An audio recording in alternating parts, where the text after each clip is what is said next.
White Sox, who may be another bad baseball team.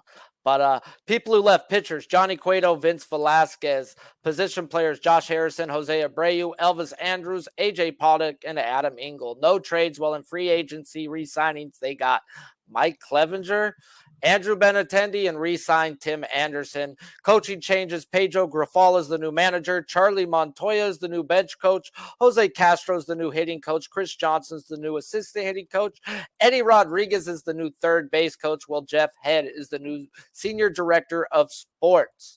Ian, this may just be a pass spot, but what grade you giving these White Sox for their offseason? C-. I mean, I've got some concerns here with the Chicago White Sox this year. I look at this team that totally underachieved last year.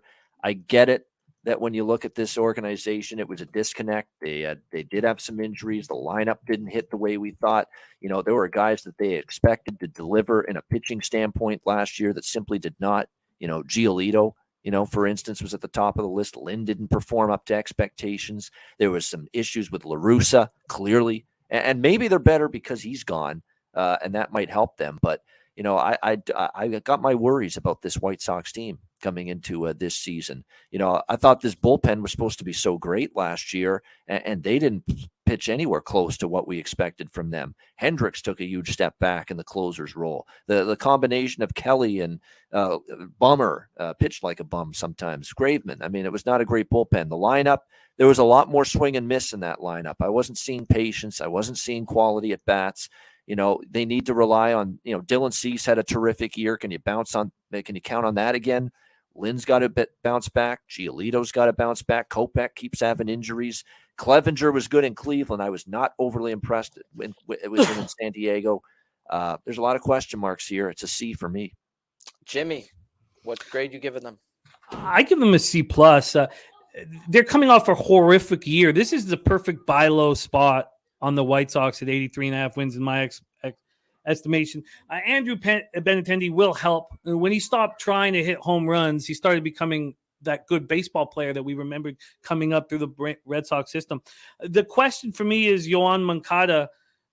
I mean, who is he? He's 27. I have no idea what he's going to give you. In 2019, he hit .315 with 25 home runs. We were like, this kid's going to be a monster. He hasn't come anywhere close to replicating that. Last year, .212 with 12 home runs and 397 at-bats. When you look at a season total bet, Eloy Jimenez had 292 at-bats. Luis Robert had 380 at-bats. Tim Anderson had 332 at-bats.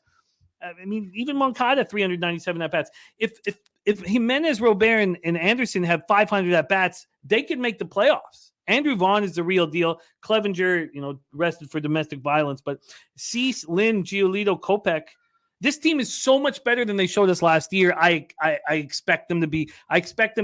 This to be a buy low opportunity. I want to talk this out longer with the White Sox, but I also expect to bet they're over 83.5 wins. CBS Sports has given them a C. I gave them a D. Johnny Cueto for Mike Clevenger. Cueto actually ate up a lot of innings for these guys last year. Lost Pollock, no replacement. And Liam Hendricks is actually out with cancer at the moment. Can't wait for him to return, but they didn't even go out and replace him right now. So they've got a lot of things going on. Everybody signed on 1-year arbitrations. Charlie Montoya, is their new bench coach? Okay, guys, we nice saw man, but boy, made some blunders in terms of managing the in-game stuff.